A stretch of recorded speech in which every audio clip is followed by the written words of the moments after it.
فرمایا کرتے تھے کہ میں مولوی انعام کی رائے کو اپنی رائے بیان کرتے تو ہمیشہ اسے گشت سے شروع کرتے. تو گشت میں حرکت ہے، سحر روزہ میں حرکت ہے، چلے میں حرکت ہے، 4 مہینوں میں حرکت ہے. جو بھی کام کا آپ جز لیں گے تو اس میں حرکت دی گئی امت کو. یہ ایک بڑی خصوصیت ہے جو اللہ نے ان پر کھولی کہ امت کو جمود سے نکالو، ان کو حرکت پر ڈالو. جو جتنی حرکت کر سکتا ہے اس سے اتنی حرکت کراؤ. 3 نہیں دے سکتا اسے 3 دن کی حرکت کراؤ. 3 چلے دے سکتا ہے 3 چلے کی حرکت کراؤ. دنیا کے کناروں تک جا سکتا ہے کناروں تک دنیا کے بھیجو. پیدل جماعتوں میں جاتا ہے پیدل چلاؤ. یہ ایک خصوصیت ہے.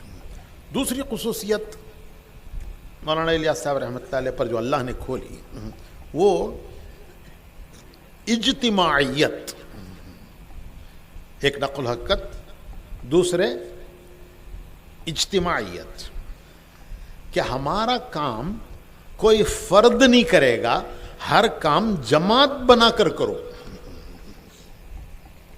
بنیاد فرد پر رکھی نہیں گئی.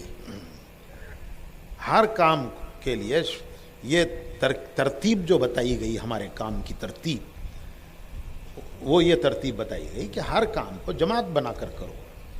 گشت کرو جماعت بنا کر، 3 دن میں جاؤ جماعت بنا کر، چلے میں جاؤ جماعت بنا کر. تو ہر کام میں جماعت بنا کر کرو، اپنے ساتھ جماعت بناؤ. اس کا ہی آخری جو اس کی آخری شکل جو ہے وہ مسجد کی جماعت ہے کہ مسجد کی جماعت کے 5 کام جماعت بنا کر ہیں، سوائے گھر کی تعلیم کے باقی سارے کام جو ہیں وہ جماعت بنا کر ہیں. 2.5 گھنٹے لگاؤ تو چھوٹی چھوٹی جماعتیں بناؤ، ملاقاتیں کرو. گشتوں میں جاؤ، پہلا گشت دوسرا گشت جماعت بناؤ. سحر روزہ چلہ 3 چلے ہر چیز جماعت بنا کر. اور یہ ایک اتنا بڑا کام اللہ نے ان سے لیا کہ مولانا علی میاں صاحب رحمۃ اللہ علیہ، اللہ نے ان کو بہت دور رس نظر عطا فرمائی تھی اور صحبت بھی ان کو مولانا الیاس صاحب رحمۃ اللہ علیہ کی بہت ملی تھی. کئی مرتبہ خود فرمایا کہ اللہ نے مجھے یہ سعادت نصیب فرمائی کہ سفروں میں ان کے ساتھ رہا اور ان کی ترجمانی کی سعادت اللہ نے مجھے نصیب فرمائی کہ جن دنوں میں مولانا الیاس صاحب رحمۃ اللہ علیہ بیمار تھے اور خود بیان نہیں کر سکتے تھے تو مولانا علی میاں صاحب اور مولانا منظور نعمانی صاحب رحمۃ اللہ علیہ مجمعین، یہ دونوں، ان میں سے کسی کو بھی مولانا الیاس صاحب رحمۃ اللہ علیہ یوں دیکھو یہ لب پہ یوں انگلی سے اشارہ کر کے یوں اشارہ کرتے تھے. اس کا مطلب یہ ہے کہ میرے منہ پر کان لگا کر میری بات سنو. چنانچہ ان میں سے کوئی اپنا کان ان کے منہ پر لگا کر 2-4 جملے نقاہت، کمزوری، بیماری کی وجہ سے 2-4 جملے مولانا الیاس صاحب فرماتے تھے اور اسی کو یہ حضرات کبھی مولانا علی میاں صاحب ہوتے تھے کبھی مولانا منظور صاحب ہوتے تھے تو وہ حضرت کے ان جملوں کو، حضرت کی جملے بھی چھوٹے چھوٹے ہوتے تھے اور الفاظ بھی اتنے دقیق ہوتے تھے کہ بڑا مشکل ہوتا تھا اسے سمجھنا، تو اس کو سمجھاتے تھے. تو فرمانے لگے کہ اللہ نے مجھے ان کی سعادت، ان کی ترجمانی کی سعادت نصیب فرمائی، اس کو میں اپنے لیے آخرت کا ایک بہت بڑا سرمایہ سمجھتا ہوں. سرمایہ یہ میں نے اپنے کانوں سے سنا ہے. تو مولانا علی میاں صاحب کو اللہ نے بڑی دور رس نظر دی تھی. تو ایک جگہ مولانا نے لکھا ہے کہ میرا یہ امت پر سے اعتماد ہٹ گیا تھا کہ اب امت میں کسی اجتماعی کام کے کرنے کی صلاحیت باقی نہیں رہی. یہ میرا اعتماد ہٹ گیا تھا کہ اب امت میں کسی بھی یہ اجتماعی کام کے کرنے کی صلاحیت امت میں باقی نہیں رہی. جب میں مولانا الیاس صاحب رحمۃ اللہ علیہ کے ساتھ چلا اور اس کام کو میں نے دیکھا تو میرا یہ اعتماد بحال ہو گیا. یہ اعتماد پھر واپس لوٹ آیا کہ نہیں، امت میں آج بھی اجتماعی کام کے کرنے کی صلاحیت باقی ہے.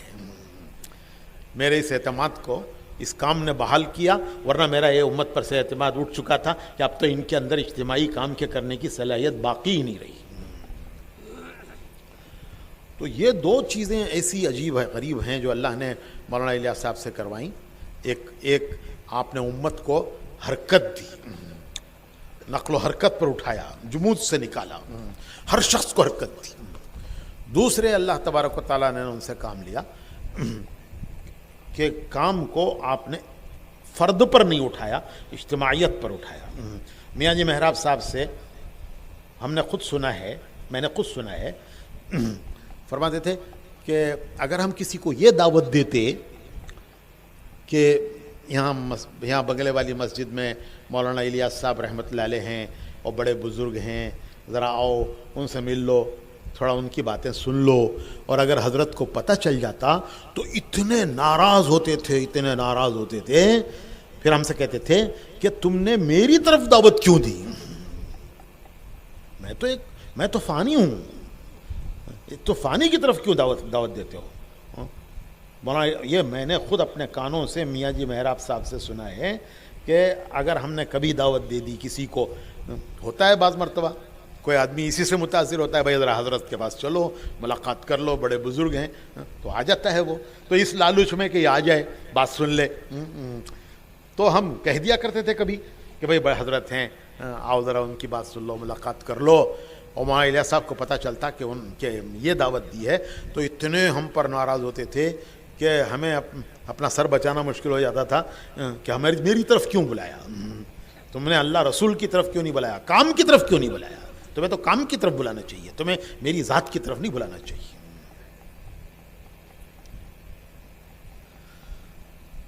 تو اللہ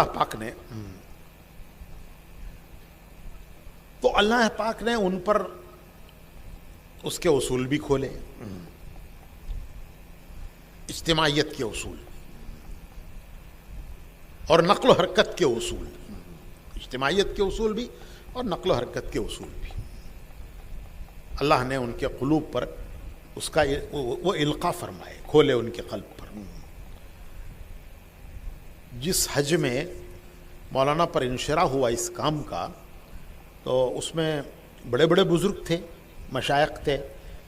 تو حضرت شاہ عبد القادر صاحب رائے پوری رحمۃ اللہ علیہ، شاہ عبد الرحیم صاحب رائے پوری رحمۃ اللہ علیہ کے خلفاء میں تھے اور بڑے بزرگوں میں تھے. ان کے بارے میں حضرت مدنی رحمۃ اللہ علیہ فرماتے تھے کہ وہ تو حال ہی حال ہیں، وہ تو حال ہی حال ہیں، جو کچھ ان کا حال ہے بس وہ حال ہے. وہ فرماتے تھے کہ بعض لوگ، کسی ایک بزرگ نے فرمایا کہ بعض لوگ قال ہوتے ہیں، ان کے پاس حال نہیں ہوتا، ان کے پاس صرف قال ہی قال ہوتا ہے. اور بعض لوگ حال ہوتے ہیں، ان کے پاس قال نہیں ہوتا. اور کسی بزرگ نے یہ کہا کہ حضرت مدنی وہ ہیں کہ جو ان کا حال ہے وہ ان کا قال ہے، حال خال دونوں ایک ہیں. تو حضرت شاہ عبد الرحیم صاحب رائے پوری رحمۃ اللہ علیہ کے خلفاء میں تھے شاہ عبد القادر صاحب، اور انہوں نے ہی مولانا علی میاں صاحب اور مولانا منظور صاحب کو نظام الدین بھیجا تھا. حضرت شاہ عبد القادر صاحب رائے پوری رحمۃ اللہ علیہ کے پاس جب یہ دونوں بزرگ گئے کہ ہم آپ سے وابستہ ہو کر یہاں آپ کے ساتھ اس خدمت میں لگنا چاہتے ہیں، تو انہوں نے کہا تھا کہ اس فیصلے کو کرنے سے پہلے چند دن نظام الدین گزارو اور اس کے بعد مولوی صاحب فیصلہ کرو. تو انہوں نے ہی مولانا کو بھیجا تھا. تو وہ بھی ساتھ تھے حج میں. تو مولانا الیاس صاحب رحمۃ اللہ علیہ ملتزم پر بہت دیر تک دعائیں مانگتے رہے چمٹ کر، اور بہت دیر تک دعائیں مانگنے کے بعد جب واپس لوٹے تو حضرت شاہ عبد القادر صاحب رائے پوری رحمۃ اللہ علیہ نے پوچھا مولانا الیاس صاحب سے کہ کیا آپ نے ملتزم پر کیا مانگا؟ تو مولانا الیاس صاحب بہت خوش تھے. ملتزم پر تو اتنا رو رہے تھے، ملتزم پر تو گریا تاری تھا، گریا اور گریا و زاری میں ڈوبے ہوئے رو رہے تھے اور اب خوش آ رہے ہیں. تو پوچھا کہ کیا بات پیش آئی، کیا مانگا آپ نے کہ جس کی اتنی خوشی ہے؟ تو مولانا الیاس صاحب رحمۃ اللہ علیہ نے فرمایا کہ میں نے اللہ سے اس کام کی قبولیت مانگی اور اللہ نے اس کو قبول کر لیا. اس کی مجھے خوشی ہے کہ میں نے اللہ سے اس کام کی قبولیت مانگی اور اللہ نے اسے قبول کر لیا، اس کی خوشی ہے. دوسرے، میں نے اللہ سے یہ مانگا کہ اس میں کوئی ترمیم نہ چلے، اس میں کوئی ترمیم نہ چلے، کوئی ترمیم نہ کی جائے، اور اللہ نے اس کو بھی قبول کر لیا کہ ترمیم نہیں ہوگی، پیون نہیں لگائیں گے، جیسا ہے ویسے رکھیں گے. تیسرے، میں نے یہ دعا مانگی اللہ سے کہ جو جان بوجھ کر اس کی مخالفت کرے اللہ اس کے ساتھ نمٹ لے. جو جان بوجھ کر اس کا مخالفت کرے اس کے ساتھ اللہ نمٹ لے. جس طرح تو یہ تینوں دعائیں قبول ہو گئیں، اس کی مجھے خوشی ہے. تو انہوں نے اس کام کی قبولیت مانگی اور اللہ نے ان کو کام کا القاء بھی فرمایا. اور کوئی چیز مولانا الیاس صاحب رحمۃ اللہ علیہ نے جو اپنے اوپر جو ذہن میں آئی، دل میں آئی، دماغ میں آئی، ہمارے عام طور پر کام کرنے والے کہتے ہیں شرع صدر ہو گیا، شرع صدر ہو گیا. لیکن یہ شرع صدر کس نے کیا کیا پتا. اور جو واقعی اللہ والے ہوتے ہیں وہ شرع صدر پر بھی ڈرتے ہیں. مفتی شفیع صاحب رحمۃ اللہ علیہ نے ایک جگہ لکھا ہے کہ میں کیا نام بیماری کے دنوں میں مولانا الیاس صاحب رحمۃ اللہ علیہ کے پاس حاضر ہوا تو اپنے اوپر ان کو استدراج کا خوف تھا. استدراج تو ماشاءاللہ سب سمجھتے ہیں. تو استدراج کا خوف تھا کہ میرے اوپر کہیں استدراج تو نہیں ہے. اور وہ گھبرا رہے تھے آخری زمانے میں، اس آخری مرض میں، کہ میرے اوپر استدراج کا خوف ہے. یعنی اللہ والوں سے تو ہوتی ہیں کرامتیں، اور جو غلط طریقوں سے مجاہدے کرتے ہیں ان کو ملتا ہے استدراج، جو غلط راستوں سے مجاہدے کرتے ہیں. میں مختصر کہہ رہا ہوں اسے. تو گھبرا رہے تھے. تو مفتی شفیع صاحب نے کہا کہ حضرت بالکل نہیں، آپ پر استدراج نہیں ہے، کیونکہ جس پر استدراج ہوتا ہے اس کو پتہ نہیں چلتا کہ میرے اوپر استدراج ہے.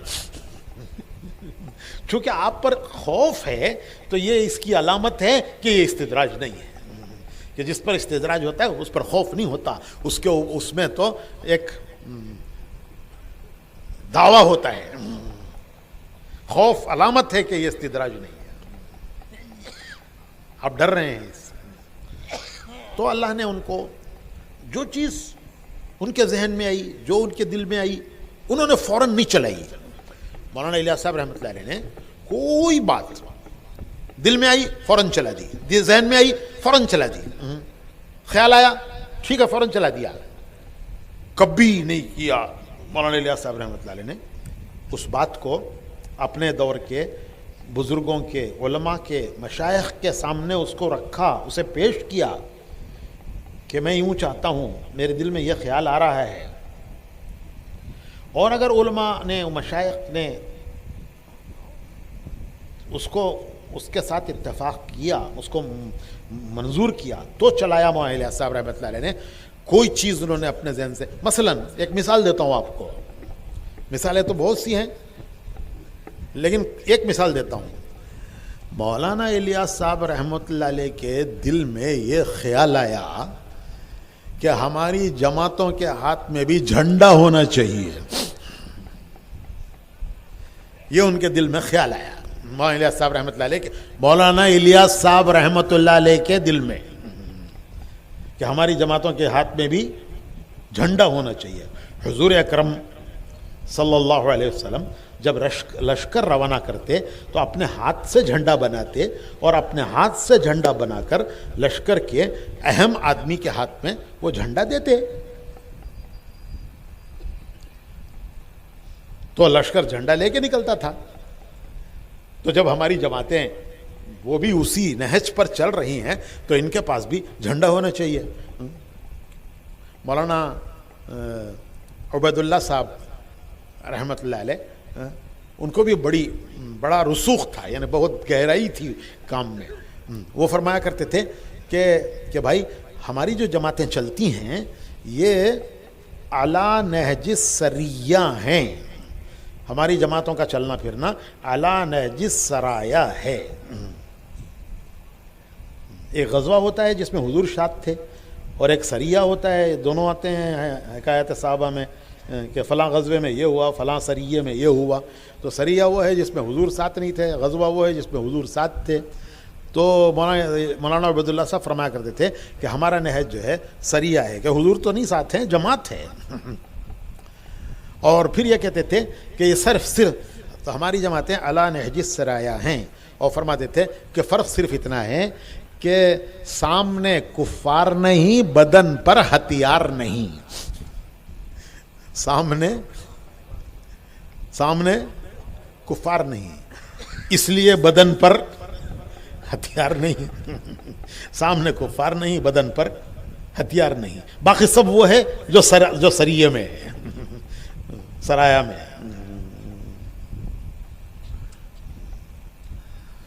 تو حضرت مولانا الیاس صاحب رحمۃ اللہ علیہ کو خیال آیا جھنڈا دے کے بھیجو جماعت کو. لیکن فرمانے لگے کہ نہیں بھائی ابھی ٹھہر جاؤ، شیخ آنے والے ہیں. کون شیخ؟ ارے بھائی کون شیخ؟ شیخ الحدیث رحمۃ اللہ علیہ.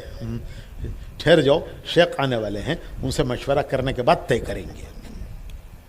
اور شیخ مولانا الیاس صاحب کے بھتیجے، چھوٹے رشتے میں، علم میں تو بہت بڑے لیکن رشتے میں چھوٹے بھتیجے، کسی موقع کے شاگرد بھی، تو شاگرد بھی بھتیجے بھی. لیکن شیخ نے فرمایا کہ ان کو آنے دو، ان سے مشورہ کریں گے. اگر شیخ تشریف لائے تو مولانا الیاس صاحب نے اس وقت تک اس امر کو، امور مشورہ کہتے ہیں نا، امور مشورہ، اس امر کو رو کے رکھا. اور جب شیخ آئے تو شیخ سے مولانا الیاس صاحب نے کسی موقع پر یہ کہا کہ میں مولوی زکریہ، وہ یہ کہتے تھے، مولوی زکریہ صاحب ہی کہتے تھے کہ میرے ذہن میں یہ چیز آ رہی ہے. تو حضرت شیخ نے فرمایا کہ چچا جان ایسا ہرگز نہ کیجئے، ایسا ہرگز نہ کیجئے. اس زمانے میں جھنڈے کے معنی اور تھے، آج جھنڈے کے معنی اور ہیں. تو اگر اپنی چلاتے تو آج آپ سب کے ہاتھ میں جھنڈا ہوتا. جہاں سے جس گاؤں سے جہاں لوگ آئے ہیں سب ایک ایک جھنڈا لے کے آتا، اور یہاں پتہ نہیں کتنے جھنڈے لگتے چاروں طرف میدان میں. تو مولانا الیاس صاحب نے کبھی اپنی نہیں چلائی. جو بات شریعت کی ہوتی تھی، جس کا تعلق شریعت سے ہوتا تھا، تو مفتی کفایت اللہ صاحب رحمۃ اللہ علیہ کے پاس بھیجتے تھے کہ مفتی صاحب خود جاتے تھے اور ساری بات مفتی صاحب کے سامنے رکھتے تھے، اور یہ کہتے تھے کہ مفتی صاحب آپ دیکھیں کہ اس میں کہیں مجھ سے کوئی چوک تو نہیں ہو رہی ہے، کہیں سنت شریعت سے ہٹ کر تو کوئی چیز نہیں ہو رہی ہے. مولانا یوسف صاحب رحمۃ اللہ علیہ، مولانا انعام صاحب رحمۃ اللہ علیہ، دونوں حضرت جی، ان دونوں حضرات کو کئی زمانے تک مولانا مفتی صاحب کے پاس بھیجتے رہے ان کے ابتدائی نوعمری کے زمانے میں، کہ وہاں رہ کر ایک طرح سے استاد ہیں مفتی کفایت اللہ صاحب رحمۃ اللہ علیہ. ان دونوں حضرات نے وہاں ان کے پاس رہ کر فتاوی کی ترتیب سیکھی ہے. تو بھائی ہمارا مزاج ہمیشہ تعلیم، یہ دو باتیں خصوصی، نقل و حرکت اور اجتماعیت.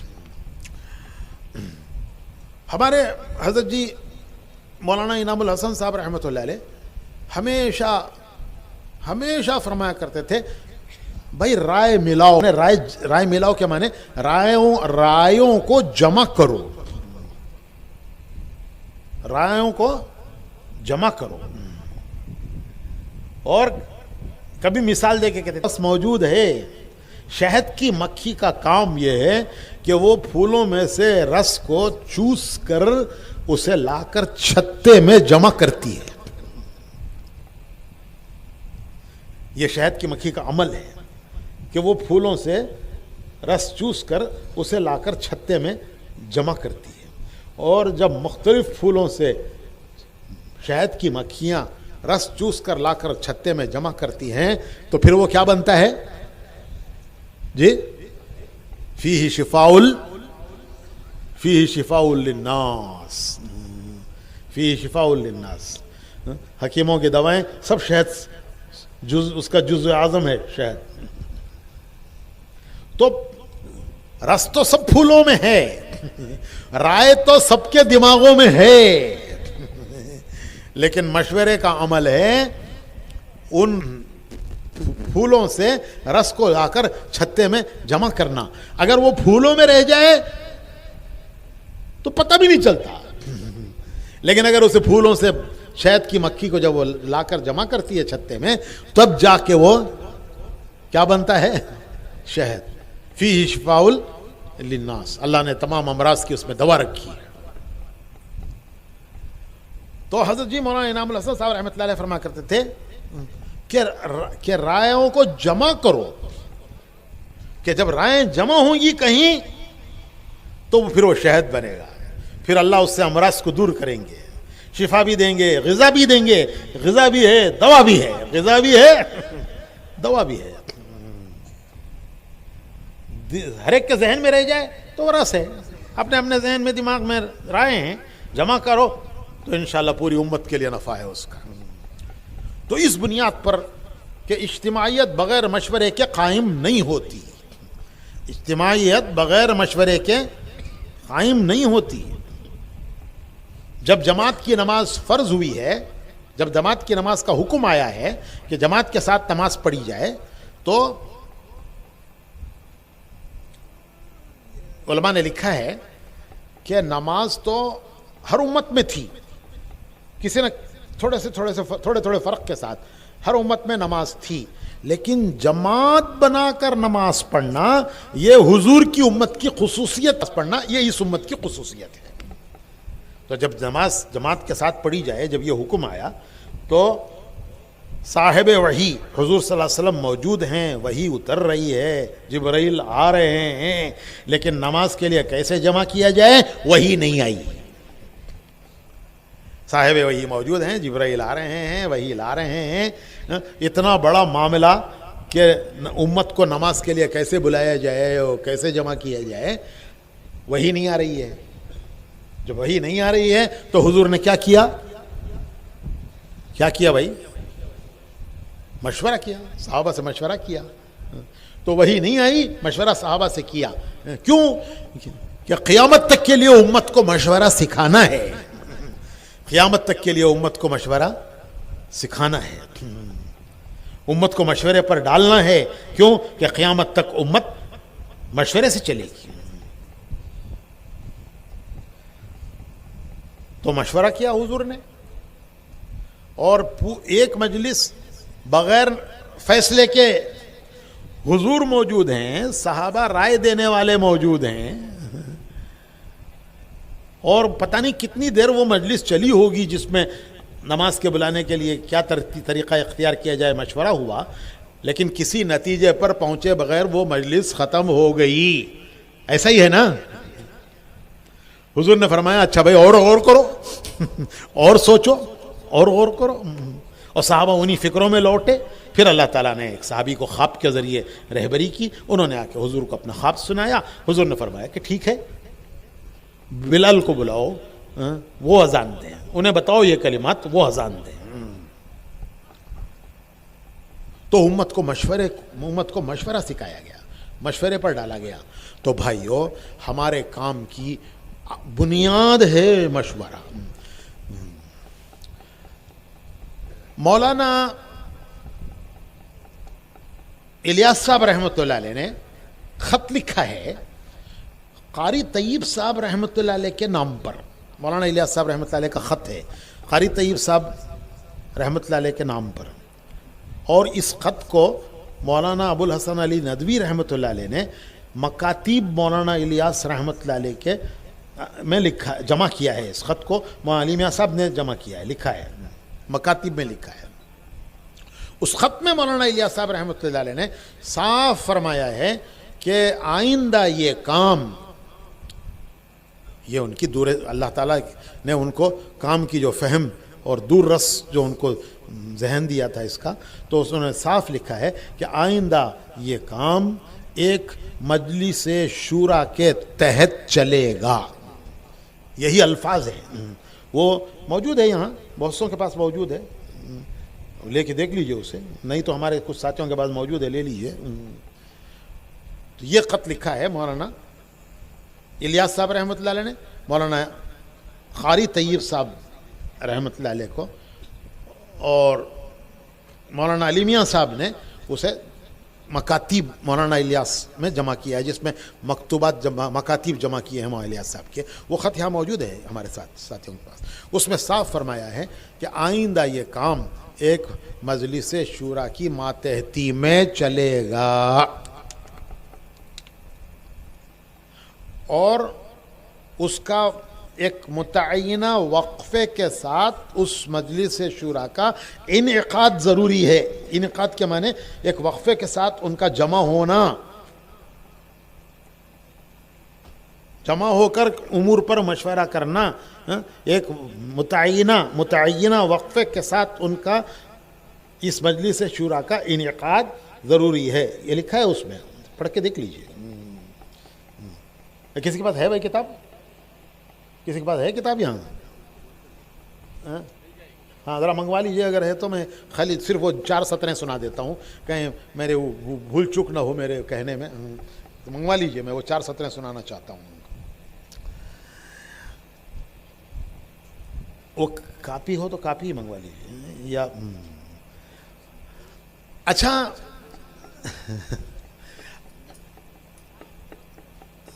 اب ایک تنقیدی ذہن ہوتا ہے. تنقیدی ذہن یہ ہے کہ ہر چیز میں سے کیڑے نکالو. یہ وہی ہے, میں دیکھ لوں گا تو پتہ چل جائے گا مجھے. نہیں وہ خط کہاں ہے مولانا الیاس صاحب کا خط کہاں ہے؟ ہاں یہ ہے اس کا یہ متن, اس کا حصہ ہے.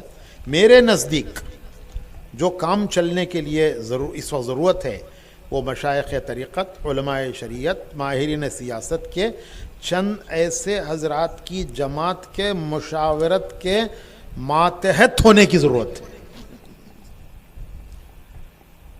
میرے نزدیک جو کام چلنے کے لیے اس وقت ضرورت ہے وہ مشائخ طریقت, علماء شریعت, ماہرین سیاست. ماہرین سیاست سے آپ ہمارے زمانے کے سیاست دانوں کا قیاس مت کیجئے. ماہرین سیاست سے آپ ہمارے زمانے کے سیاست دانوں پر قیاس نہ کیجئے. اس زمانے کے جو ماہرین سیاست تھے وہ تھے مولانا محمود الحسن صاحب رحمۃ اللہ علیہ, جنہوں نے مالٹا کی جیل کاٹی اور جنہوں نے جمعیت العلماء کی بنیاد رکھی, اور جن کے سب شاگرد ہیں. مولانا اشرف علی صاحب بھی شاگرد ہیں, مولانا حضرت مدنی بھی شاگرد ہیں, مفتی کفایت اللہ صاحب بھی شاگرد ہیں, اور مولانا انور شاہ کشمیری بھی ان کے شاگرد ہیں. یہ سارے جتنے بڑے بڑے علماء ہیں وہ سب حضرت مولانا محمود الحسن صاحب کے شاگرد ہیں, اور وہی اسیر مالٹا ہیں جنہوں نے انگریزوں کو ہندوستان سے نکالنے کی سب سے پہلی مرتبہ تحریک اٹھائی تھی. یہ ہیں ماہرین سیاست, اور ان کے خادم خاص ہیں حضرت مدنی رحمت اللہ علیہ, اور ان کے ترجمے کے شارع ہیں مولانا شبیر احمد عثمانی رحمت اللہ علیہ. یہ ماہرین سیاست ہیں. مولانا حفظ الرحمان سیوہاروی, مولانا حبیب الرحمان لدھیانوی, یہ سب جو اس زمانے کے امت کے جو سربراہ تھے وہ ہیں. وہ ان کو سامنے رکھ کے کہا ہے مولانا الیاس صاحب نے. کہیں آپ یہ سمجھیں گے کہ آج کے سیاستدانوں کو سامنے رکھ کے کہہ دیا ہے.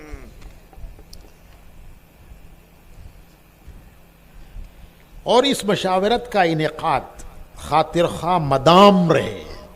مدام رہے کا مطلب یہ ہے کہ اس کا کوئی متعینہ وقفے سے ان کا جمع ہونا ہو اور عملی چیز سب اس کے ماتحت ہو. یہ مولانا الیاس صاحب کے الفاظ ہیں, عجیب و غریب الفاظ ہیں, یہ الہامی ہیں. سو ایک تو اول ایسی مجلس کے منعقد ہو جانے کی ضرورت ہے. مکاتیب مولانا الیاس رحمۃ اللہ علیہ جمع کردہ حضرت مولانا سید ابو الحسن علی ندوی رحمۃ اللہ علیہ, یہ 4 جملے خاص ہیں کہ ایسی جماعت میرے نزدیک ایسے حضرات کی ایک جماعت کے مشاورت کے ماتحت ہونے کی ضرورت ہے, اور اس ایک نظم کے ساتھ حسب ضرورت مشاورت کا انعقاد خاطر خواہ مدام رہے اور عملی چیز سب اس کے ماتحت ہو. تو یہ مولانا الیاس صاحب رحمۃ اللہ علیہ نے اس وقت کا فرمایا ہوا ہے. تو میں یہ عرض کر رہا تھا کہ تنقیدی ذہن ہوتا ہے, تو بعض لوگوں نے یہ کہا کہ اتنے زمانے کے بعد آپ کو خطا یاد آیا ہی ہے. مولانا الیاس صاحب چلے گئے, مولانا یوسف صاحب چلے گئے, مولانا انعام صاحب چلے گئے, اور اس کے بعد بھی 20 سال گزر گئے, تو یہ اتنے زمانے کے بعد آپ کو یاد آیا. یہ تنقیدی ذہن ہے, اس کا حقیقت سے دور دور تک کوئی تعلق نہیں ہے. وہ میں بتاتا ہوں, اس کی ضرورت اس لیے نہیں پیش آئی کہ ان حضرات نے باوجود اس کے کہ اللہ نے ان کو وہ مقام عطا کیا تھا کہ اگر وہ کوئی بات کہتے تو کوئی ان سے یہ نہ پوچھتا کہ ایسا آپ نے کیوں کہا. اگر وہ کہتے کہ یوں کرو تو کوئی یہ نہ کہتا کہ کیوں ایسا کریں. اللہ نے ان کو وہ مقام دیا تھا کہ ذہن و دماغ سوال کے بغیر ان کی بات کو قبول کر لیتے تھے ساری دنیا والے, لیکن انہوں نے خود اپنے کو پابند کر دیا تھا.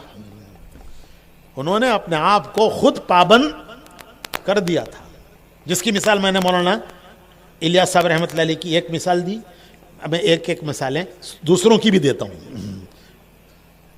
مثالیں تو سینکڑوں ہیں اور مجھے یاد ہیں الحمدللہ, کم سے کم 10 مثالیں میں ہر حضرت جی کی دے سکتا ہوں کہ انہوں نے کیسے اپنے آپ کو پابند کیا تھا. لیکن نہ آپ کے پاس اتنا وقت ہے, 10 دن کا جوڑ رکھیے تاکہ ہم بھی جو کچھ ہے اندر سے کہیں. 1 گھنٹہ دے کے یہ کہتے ہیں کہ 12 بج رہے ہیں. تو مولانا الیاس صاحب کی تو میں نے مثال دی کہ حضرت مفتی کفایت اللہ صاحب سے پوچھوایا کرتے تھے کہ مولانا مفتی صاحب کے پاس پیش کرو میری ساری بات کو, اور فرمایا کرتے تھے کہ حضرت مفتی صاحب اگر کوئی چیز آپ سنت شریعت کے خلاف میری کام میں دیکھیں تو آپ عند اللہ آپ ذمہ دار ہوں گے کہ آپ اس سے مجھے متنبہ کریں. اور حضرت شیخ سے, شیخ الحدیث سے, حالانکہ شیخ الحدیث عمر کے چھوٹے تھے, ان کے چچا بھتیجے تھے, شاگرد بھی تھے. مولانا یوسف صاحب رحمۃ اللہ علیہ اتنا انہوں نے اپنے آپ کو پابند کیا تھا مشورے کا کہ ہمیشہ فرماتے تھے بھائی مشورے والوں کو بلاؤ, مشورے والوں کو بلاؤ, مشورے والوں کو بلاؤ. اور کوئی کام مولانا انعام الحسن صاحب سے مشورہ کیے بغیر مولانا یوسف صاحب نے طے نہیں کیا. میں ذاتی طور پر اس کا گواہی دے سکتا ہوں. کوئی چیز انہوں نے, مولانا انعام صاحب مشورے والے تو اور بھی تھے, مولانا عبید اللہ صاحب تھے, منشی بشیر صاحب تھے, یہ سب حضرات تھے, مولانا محمد عمر صاحب پالن پوری تھے, سب تھے. لیکن مولانا انعام صاحب ہم ہمیشہ دیکھتے تھے کہ فجر کا بیان کر کے مولانا یوسف صاحب ناشتے کے لیے تشریف لاتے, اور وہ مشورے کے کمرے میں بیرون کے مہمانوں کا ناشتہ ہوتا, اور کبھی کبھی ہم لوگوں کو بھی بلوا لیا جاتا. تو ہمیشہ میں وہاں دیکھتا کہ مولانا یوسف صاحب بیان سے فارغ ہو کر آ کر بیٹھے, اور آ کر بیٹھتے ہی سب سے پہلا جملہ یہ ہوتا تھا کہ بھائی مولوی انعام کو بلاؤ, بھائی مولوی انعام کو بلاؤ. ایک آدمی گیا بلانے کے لیے مولانا انعام صاحب کو, ابھی وہ جا کر واپس نہیں آیا کہ پھر یہ کہا ارے بھائی مولوی انعام کو بلاؤ, تو پھر دوسرا گیا. وہ دوسرا جا کے واپس نہیں آیا. پھر کہتے ہیں بھائی مولوی انعام کو بلاؤ, تو وہ دوسرے کے پیچھے تیسرا گیا. اور ماشاءاللہ مولانا انعام صاحب تو بالکل شہزادے کی طرح تھے, چہرہ بھی, لباس بھی, اور رعب بھی. آنکھ بھر کے آدمی ان کے چہرے کو دیکھ نہیں سکتا تھا. تو وہ اپنی اسی آن بان کے ساتھ آتے, اور ہم لوگ حیران ہو کے دیکھتے تھے کہ یہ کون بزرگ ہے. ایک نہ کوئی بیان کرتے ہیں, نہ کہیں تقریر کرتے ہیں, نہ کہیں شام کی کتاب پڑھتے ہیں, نہ کہیں دعا مانگتے ہیں. سارے بیان تو یہ حضرت کرتے ہیں, مولانا یوسف صاحب سارے بیانات تو یہ کرتے ہیں, اور لوگ بھی کرتے ہیں. ان حضرت کا تو کبھی کوئی نظام الدین میں بیان, مولانا صاحب کے زمانے میں کس نے سنا ہے مولانا انعام صاحب کا بیان؟ بتائیے نا. ارے بھائی پرانے سے پوچھو. یہ ساری گڑبڑ جتنی ہو رہی ہے نا, یہ سب 1965 کے بعد جو پیدا ہوئے ہیں ان کے ذریعے ہو رہی ہے, ڈیٹ آف برتھ سے ہو رہی ہے. اور مولانا الیاس صاحب رحمۃ اللہ علیہ کا ملفوظ سن لیجئے. فرمایا کرتے تھے کہ کسی کام کے سے سنا ہوا ہے, میں کوشش کر رہا ہوں کہ انہی کے الفاظ میں سناؤں, کیونکہ ان کے الفاظ ان کے نہیں ہیں, ان کے الفاظ درخت کا پی تھے. تو فرمایا کرتے تھے کہ کسی کام کے زوال کی ابتدا اس سے شروع ہوتی ہے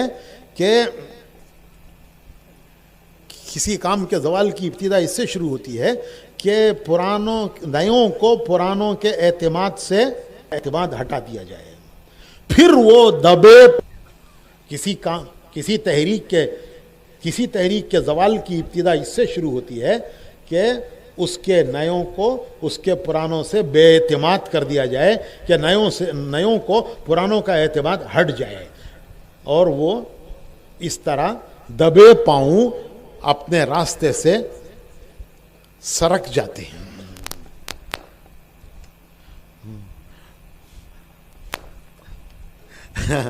اللہ معاف فرمائے, ہمیں بھی سمجھ نصیب فرمائے.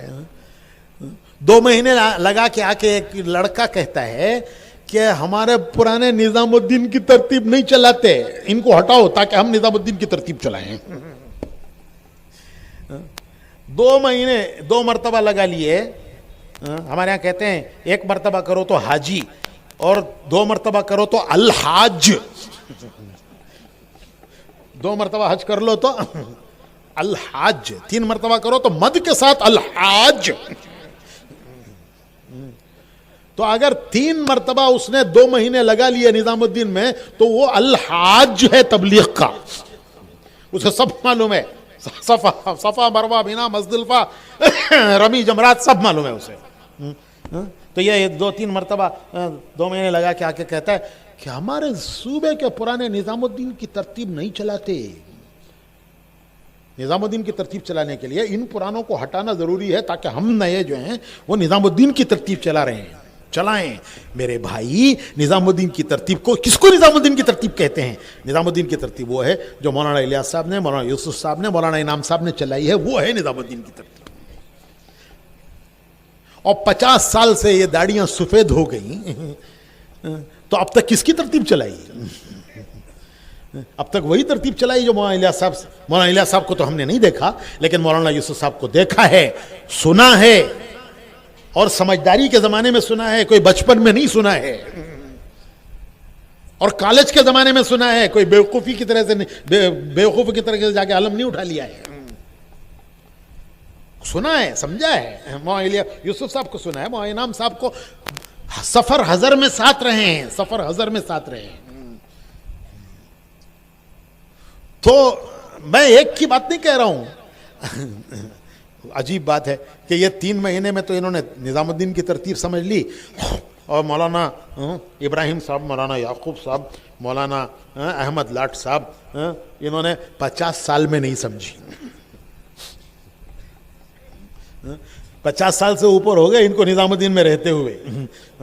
مولانا یعقوب صاحب کو, مولانا ابراہیم صاحب کو, مولانا کیا نام ہے, احمد لاٹ صاحب کو، ان سب کو 50 سال سے اوپر ہو گئے نظام الدین میں رہتے ہوئے، تو 50 سال سے انہوں نے کیا بھاڑ پھانکا وہاں پتہ نہیں، ان کو سمجھی نہیں، انہوں نے 3 مرتبہ 2 مہینے لگا کے وہ سمجھ لیا جو مولانا ابراہیم صاحب اور مولانا یعقوب صاحب اور مولانا احمد لاٹ صاحب نے 50 سال میں نہیں سمجھا۔ اب بتائیے ان کی سمجھ کا کیا ہے بھروسہ ہے؟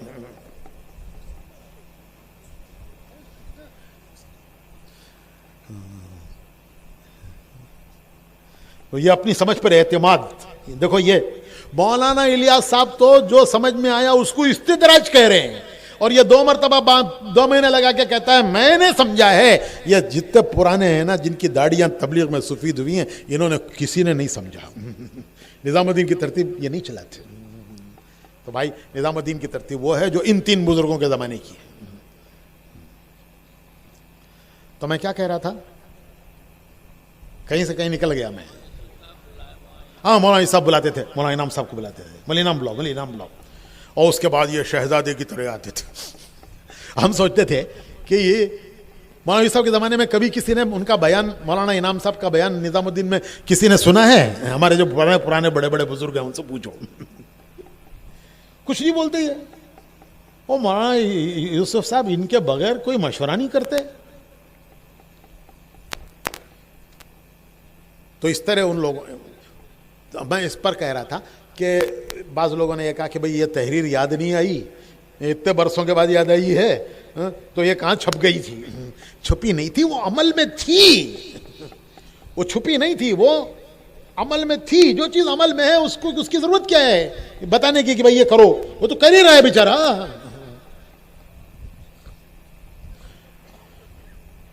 اور اتنا پابند تھے مولانا یوسف صاحب رحمۃ اللہ علیہ،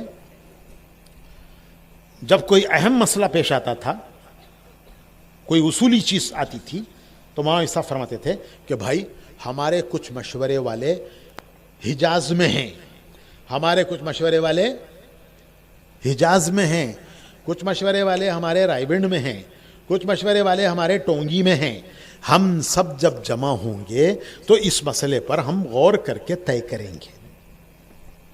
جو روزمرہ کے امور ہوتے تھے وہ ان حضرات کے مشورے سے ہوتے تھے جو وہاں موجود ہیں، اور جو ایسے اہم مسائل پیش آتے تھے کہ جو اصولی اور بنیادی ہوتے تھے، تو مولانا یوسف صاحب کا جواب یہ ہوتا تھا کہ ہمارے کچھ مشورے والے حجاز مقدس میں ہیں، کچھ ہمارے مشورے والے رائے گنج میں ہیں، اور کچھ ہمارے مشورے والے ٹونگی میں ہیں، ہم سب جب جمع ہوں گے تو اس مسئلے پر اس وقت غور کر کے طے کریں گے۔ حجاز مقدس میں کون تھے؟ مولانا سید احمد خان صاحب رحمۃ اللہ علیہ، مولانا عبید اللہ صاحب رحمۃ اللہ علیہ، یہ اس زمانے میں حجاز مقدس میں تھے۔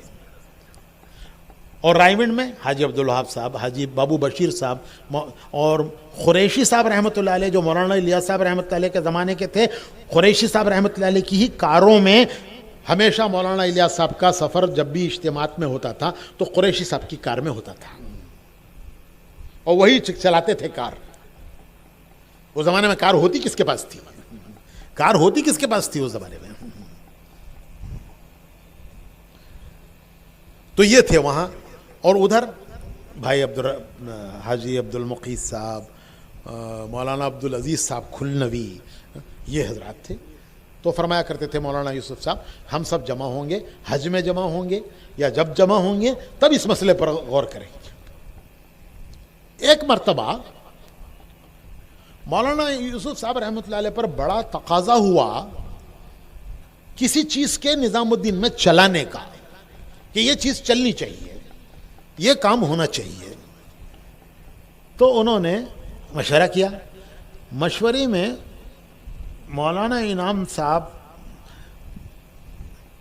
دیکھیے مولانا یوسف صاحب رحمۃ اللہ علیہ فرماتے تھے کہ میں مولوی انعام ہی کہتے تھے، یہ ان کو مولوی یوسف صاحب کہتے تھے، وہ ان کو مولوی انعام صاحب کہتے تھے، دونوں ساتھ کے پڑھے ہوئے تھے، دونوں کلاس میٹ تھے، اور دونوں ساڑو بھی تھے، ساڑو بھائی،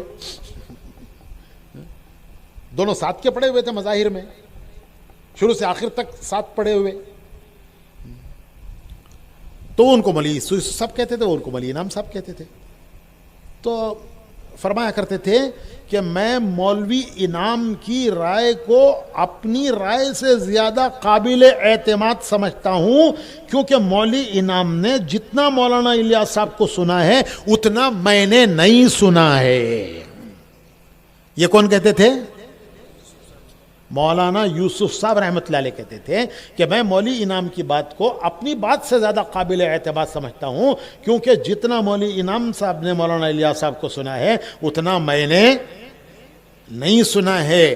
میں تو اس وقت ایک علمی مشغلے میں رہتا تھا اور پڑھنا پڑھانا لکھنا لکھانا، بہت ساری کتابیں لکھی مولوی صاحب نے، میرا زیادہ تر وقت اس میں لگتا تھا، اور مولوی انعام سائے کی طرح مولانا الیاس صاحب کے ساتھ چپکے ہوئے ہوتے تھے، جیسے سایہ چپکا ہوا ہوتا ہے اس طرح مولوی انعام مولانا الیاس صاحب کے ساتھ سائے کی طرح چپکے ہوئے ہوتے تھے، اس لیے میں ان کی بات کو اپنی رائے سے زیادہ قابل اعتماد سمجھتا ہوں۔ مولوی صاحب فرماتے تھے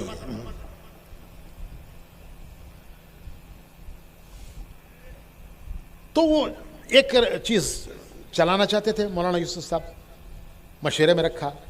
مولانا انعام صاحب کی رائے یہ تھی کہ مولوی صاحب آپ کا مجمع ابھی اس بات کو ہضم نہیں کر سکتا، ابھی آپ کی یہ جو بات ہے یہ آپ کی بات کو آپ کا مجمع ابھی نہیں ہضم کر سکتا، ابھی ان کے دل ذہن اس کو لینے کے لیے تیار نہیں ہے۔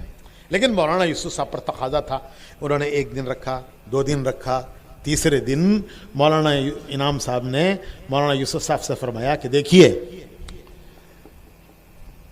آپ پر تقاضا ہے، یہ ہونا چاہیے، اور میری رائے نہیں ہے، میری رائے آپ چاہتے ہیں کہ ہو جائے، میری رائے آپ چاہتے ہیں کہ ہو جائے، تو ایسا کرتے ہیں کہ یہ رائے آپ نہ رکھیے، یہ رائے میں رکھوں گا، سب کو جمع کر کے یہ رائے آپ نہ رکھیے، یہ رائے میں رکھوں گا، حالانکہ خود ان کی رائے نہیں ہے۔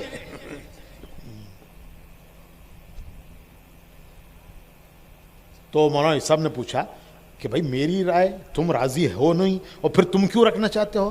تو مولانا انعام صاحب نے فرمایا کہ دیکھیے آپ ایک کام لے کے چل رہے ہیں، آپ کے ساتھیوں کے دل آپ سے ان میں دوری پیدا ہو، یہ میں نہیں چاہتا، بات میں رکھوں گا، اگر میرے بارے میں دوری پیدا ہو جائے گی تو کوئی حرج نہیں ہے۔ کس قدر کس مقام پر یہ حضرات اخلاص کے کس مقام پر پہنچے ہوئے تھے۔ آپ کو ان سے کام لینا ہے، آپ کو ان سے کام لینا ہے۔ اگر ان کے دلوں میں آپ کے بارے میں تکدر پیدا ہوا، دوری پیدا ہوئی تو یہ نقصان دہ ہے کام کے لیے۔ اس لیے رائے تو آپ کی ہے، میری نہیں ہے، ابھی بھی نہیں ہے میری رائے، لیکن میں یہ دوری نہیں چاہتا آپ کے اور آپ کے ان کام کرنے والوں کے درمیان، میں اس رائے کو رکھوں گا، پھر آپ اس کا دیکھ لیجئے کیا ذہن ہوتا ہے، اگر راضی ہو جاتے ہیں تو چلائیے، نہ ہوتے ہیں تو چھوڑ دیجئے، میرے ساتھ ان کے اندر دوری پیدا ہو جائے کوئی حرج نہیں ہے، کیا فرق پڑتا ہے۔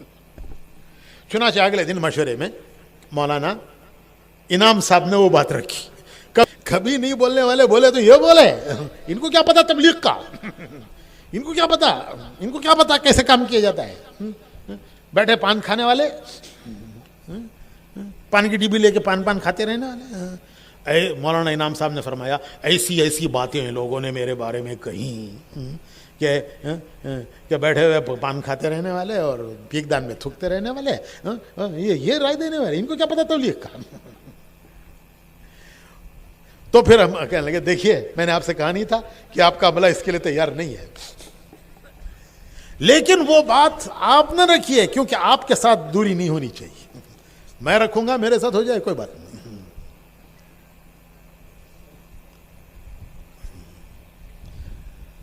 آخری رات، اگلے دن صبح مولانا یوسف صاحب رحمۃ اللہ علیہ کا انتقال ہو گیا۔ یہ آخری رات کی بات ہے جو اس وقت کے شریک لوگوں نے مجھے بتائی ہے، کئی لوگوں نے، ایک نے نہیں۔ اگلے دن مولانا یوسف صاحب کا انتقال ہو گیا تو حضرت سفر میں تھے، لاہور میں انتقال ہوا۔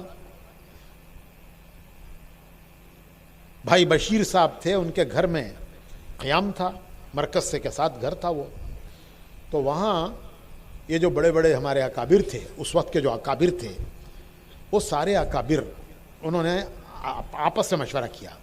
آپس میں مشورہ کر کے انہوں نے یہ کہا کہ مولانا یوسف صاحب پر کام کا لوڈ بہت پڑ رہا ہے، ان پر کام کا بوجھ بہت پڑ رہا ہے. روزانہ کبھی کبھی 12 گھنٹے 16 گھنٹے بولنے کی نوبت آئی ہے. تو اتنا بوجھ ان پر اب یہ کہیں پھٹ نہ جائیں، اتنا بوجھ پڑ رہا ہے کہیں پھٹ نہ جائیں. تو مولانا انعام صاحب مولانا الیاس صاحب کے زمانے کے ہیں، ساری باتیں ان کے سامنے ہیں، ان کے ساتھ 24 گھنٹے رہنے والے ہیں. تو ان سے کہا جائے کہ یہ بھی کچھ ذمہ داریاں لے لیں. چنانچہ ان سارے بزرگوں نے جو اس وقت کے بڑے تھے، انہوں نے مشورہ کر کے مولانا انعام صاحب کو بلایا اور بلا کے کہا کہ مولوی انعام صاحب، جو مولوی یوسف صاحب کا حال ہے وہ تو آپ دیکھ ہی رہے ہیں، آپ کے سامنے ہے. ہم نے آپ کو اس وقت تکلیف اس لیے دی ہے کہ ہم چاہتے ہیں کہ یہ جتنے کام مولانا یوسف صاحب کر رہے ہیں، ان میں کے کچھ کام مشورے سے آپ کے ذمہ کر دیے جائیں، تاکہ کچھ کام آپ لے لیں، ان کے اوپر کا بوجھ ہلکا ہو جائے، ورنہ یہ پھٹ جائیں گے. تو مولانا انعام صاحب رحمۃ اللہ علیہ بہت دیر تک ان کی ساری بات انہوں نے بہت دلیل کے ساتھ، میں تو مختصر کہہ رہا ہوں، ساری بات سمجھائی. تو مولانا انعام صاحب رحمۃ اللہ علیہ خاموشی سے سنتے رہے، اور جب ان کی بات پوری ہوئی تو ان کی آنکھوں میں آنسو آ گئے. مولانا انعام صاحب کی آنکھوں میں آنسو آ گئے اور فرمایا کہ آپ حضرات جو محسوس کر رہے ہیں اس کو میں آپ سے زیادہ محسوس کر رہا ہوں، اور جو آپ کے تاثرات ہیں وہی میرے تاثرات ہیں، لیکن میں تو اپنے کو اس قابل بھی نہیں سمجھتا کہ میں نظام الدین کے دسترخوان پر روٹی کھانے کا بھی اپنے کو حقدار نہیں سمجھتا. میں کسی کام کا نہیں ہوں، میں تو اپنے کو اس قابل بھی نہیں سمجھتا کہ میں نظام الدین کے دسترخوان پر روٹی کے ٹکڑے کھاؤں. اگر مجھے یہ خیال نہ ہوتا کہ مولوی یوسف صاحب یہ سمجھیں گے کہ یہ بھی ساتھ چھوڑ کے چلا گیا، تو میں کبھی کا نظام الدین سے غائب ہو گیا ہوتا اور ایسے جا کے کہیں چھپ گیا ہوتا کہ ڈھونڈنے سے بھی نہ ملتا. میں تو اپنے کو اس قابل بھی نہیں سمجھتا، لیکن بس اس خیال سے ان کے ساتھ لگا ہوا ہوں کہ ان کو کہیں یہ نہ ہو کہ یہ بھی آخر ساتھ چھوڑ کے چلا گیا، اس لیے میں ان کے ساتھ لگا ہوا ہوں، ورنہ میں روٹی کھانے کا بھی اپنے کو وہاں حقدار نہیں سمجھتا. اور اگلے ہی دن مولانا یوسف صاحب کا انتقال ہوا اور تیسرے دن یہ حضرت جی بنا دیے گئے. بنے نہیں، زبردستی بولو بھائی، بنے نہیں، زبردستی بنائے گئے. حضرت شیخ الحدیث نے اس وقت کے اہل اللہ و بزرگوں کے مشورے سے حضرت شیخ الحدیث نے طے کیا، ان پر ذمہ داری ڈالی، یہ بنے نہیں، ان کو ارے بولیے تو. حضرت شیخ نے بزرگوں کے مشورے سے طے کیا. ایک مرتبہ حضرت جی جایا کرتے تھے سہارنپور ہمیشہ.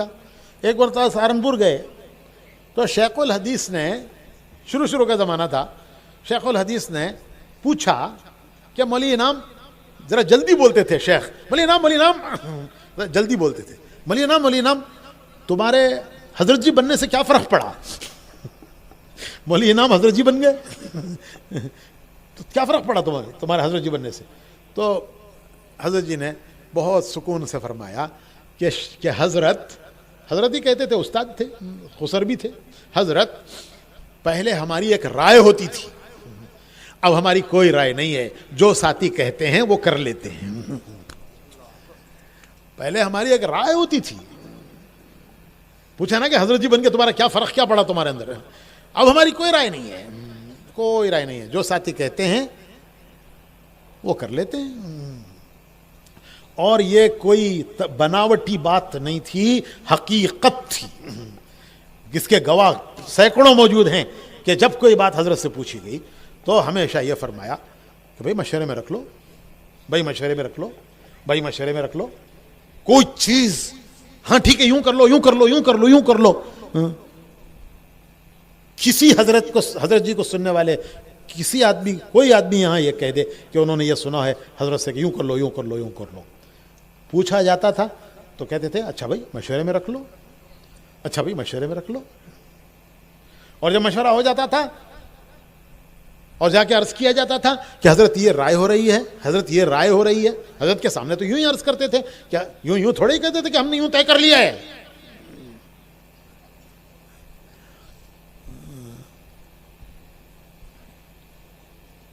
بھائی کتنا ادب سیکھا تھا، کتنا ادب سیکھا تھا.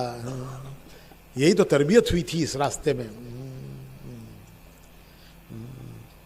دبانے کی نہیں، دبنے کی تربیت ہوئی تھی. دبانے کی تربیت نہیں، دبنے کی تربیت ہوئی تھی. منوانے کی نہیں، ماننے کی تربیت ہوئی تھی. تو میں کیا کہہ رہا تھا؟ ہاں حضرت کے سامنے عرض کرتے تھے کہ حضرت ساتھیوں نے یوں سوچا ہے، ساتھیوں کی یوں رائے ہے. تو اچھا بھائی تم سب کی رائے یہی ہے تو اللہ اس میں خیر فرمائے. یہ جواب ہوتا تھا حضرت کا، پیٹنٹ جواب. سینکڑوں موجود ہیں یہاں اس کی گواہی دینے والے. کہ کبھی پوچھا جاتا تھا کہ حضرت یہ بات فرماتے تھے مشورے میں رکھو. اب مشورے میں رکھا، مذاکرہ ہوا اور اس کے بعد حضرت کے سامنے پیش کرتے تھے کہ حضرت ساتھیوں کی یہ رائے ہے، یہ سوچا ہے. تو ہمیشہ جواب یہ ہوتا تھا اچھا بھائی تم سب کی رائے ہے تو اللہ اس میں خیر فرمائے، اللہ اس میں برکت فرمائے، اللہ اسے قبول فرمائے. تو اس لیے بھائی شورا کی ضرورت پیش نہیں آئی، کیونکہ سب کچھ ہوتے ہوئے بھی انہوں نے اپنے آپ کو، کچھ سمجھ میں آ رہا ہے بھائی نہیں آ رہا پتہ نہیں، سب کچھ ہوتے ہوئے بھی انہوں نے اپنے آپ کو تابع کیا ہوا تھا. پھر آخر دور میں مولانا حضرت جی رحمت اللہ علیہ نے 10 کی شورا بنائی. ایک ایک کر کے ان میں سے انتقال ہوتے گئے. تو اس وقت کیوں نہیں یاد دلایا؟ اس وقت کیوں نہیں یاد دلایا؟ میرے بھائیو میں نے خود اپنے کانوں سے سنا ہے، مولانا ابراہیم صاحب نے خود کئی مرتبہ میرے سامنے کہا ہے مشورے میں کہ بھائی آپ اپنی باڈی تو مکمل کرو. مولانا باڈی کا ہی لفظ استعمال کیا تھا، حالانکہ مولانا انگریزی دان نہیں ہے لیکن وہ لفظ وہی استعمال کیا تھا کہ آپ کی باڈی ختم ہو گئی، آپ اپنی باڈی تو بناؤ.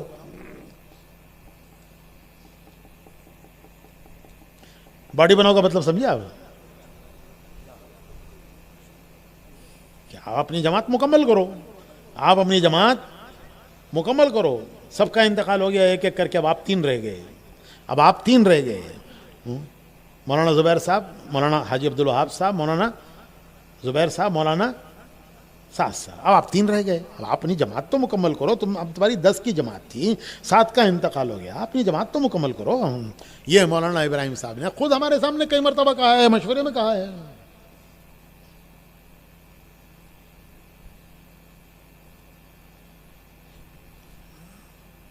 آپ کی جماعت مکمل کرو. ہم رائے ونڈ جا رہے تھے پرانوں کے جوڑ میں، مولانا زبیر صاحب کے حیاتی یعنی حیات کی بات ہے. ہم ہسپتال گئے مولانا زبیر صاحب سے ملنے کہ ہم رائے ونڈ جا رہے ہیں. اور اس وقت میں نے عرض کیا کہ میں حاجی صاحب سے عرض کرنا چاہتا ہوں کہ شورا کی تکمیل ہونی چاہیے. اور حاجی صاحب ظاہر ہے کہ وہ پوچھیں گے کہ آپ کی کیا رائے ہے. میں نے مولانا زبیر صاحب سے کہا آپ کی کیا رائے ہے؟ تو آپ اپنی رائے بتا دیجئے، میں آپ کی رائے بھی عرض کر دوں گا حاجی صاحب سے. تو مولانا زبیر صاحب نے کہا کہ بھئی میری پوری رائے ہے، ضرور تکمیل ہونی چاہیے اس کی، اور تم میری طرف سے حاجی صاحب کو میری رائے پہنچا دینا. میں نے کہا کہ آپ 1-2 جملے لکھ دیجئے. میں نے مولانا زبیر صاحب سے کہا آپ 1-2 جملے لکھ دیجئے. کہنے لگے کہ بھائی لکھنے کی بات تو یہ ہے کہ وہ حاجی عبدالوہاب صاحب کے پیٹ میں بات رہتی نہیں، وہ پتہ نہیں کس وقت کہاں میرا خط پڑھ کے سنا دیں گے، کام تو ہوگا نہیں اور خواہ اختلاف ہو جائے گا. ان کے پیٹ میں بات رہتی نہیں، وہ کہیں ممبر پہ بیٹھ کے رائیونٹ میں خط پڑھ دیں گے میرا، اور کام تو ہوگا نہیں اور چیز رہ جائے گی. یہ مولانا زبیر صاحب کے الفاظ تھے. پھر مجھ سے فرمایا کہ تم میری طرف سے کہہ دینا کہ ان کی رائے ہے، اور اگر وہ مجھ سے بات کرنا چاہیں تو مجھ سے فون پہ بات کرا دینا.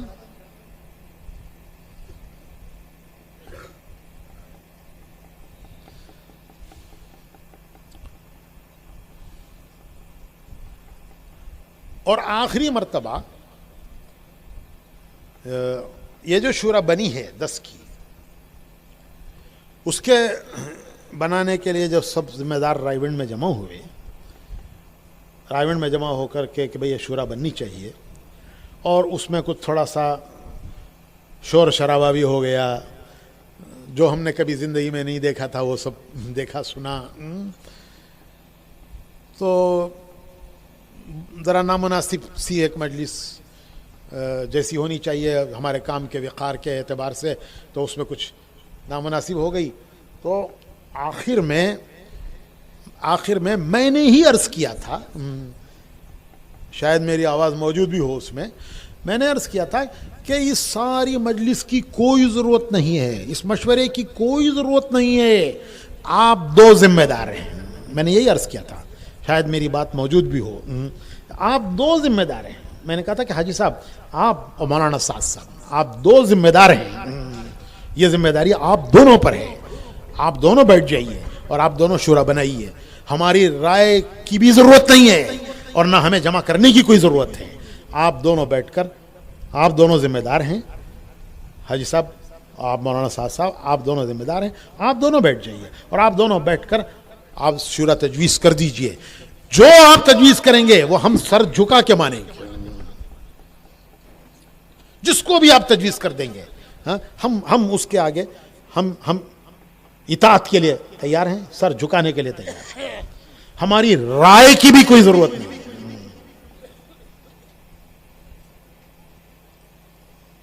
یہ میرے آخری الفاظ تھے، اسی پر وہ مجلس ختم ہوئی. کوئی ہیں اس مجلس والے؟ یاد ہے بھائی آپ کو؟ ہاں.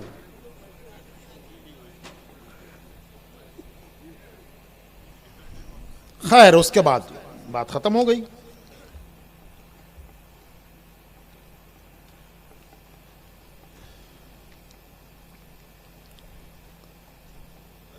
تو میں کیا کہہ رہا تھا؟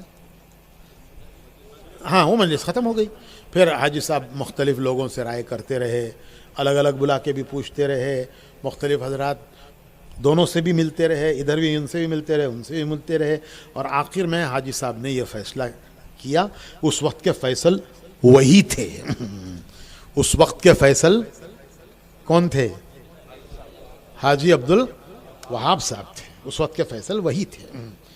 وہ مختلف لوگوں سے، عربوں سے، عجموں سے، ملکوں کے مختلف ذمہ داروں سے، تنہا بھی، الگ الگ، اور کبھی کبھی 5-7 کو اکٹھا بلا کر کے بھی انہوں نے مشورہ کیا اور انہوں نے وہ جماعت بنائی.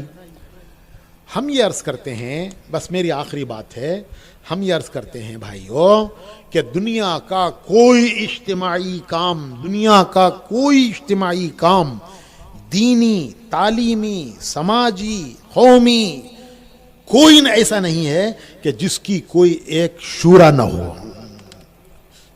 پوری دنیا میں دنیا کا کوئی کام، وہ دینی ہو، مذہبی ہو، قومی ہو، ملی ہو، سماجی ہو، تعلیمی ہو، کوئی دنیا کا ایسا اجتماعی کام نہیں ہے جس کی کوئی ایک باڈی نہ ہو، شورا نہ ہو، جو اس کام کو دیکھتی نہ ہو اور جو اس کام کو دیکھ کر اس کو لے کر کے چلتی نہ ہو.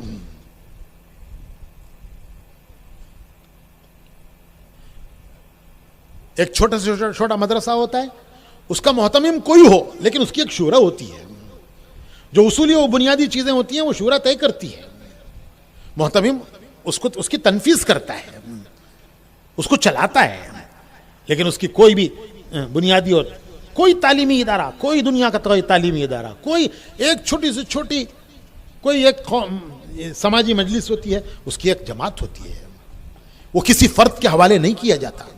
ہماری آخری بات یہی ہے کہ اتنا بڑا کام، امت کی اتنی بڑی امانت، امت کی اتنی بڑی امانت.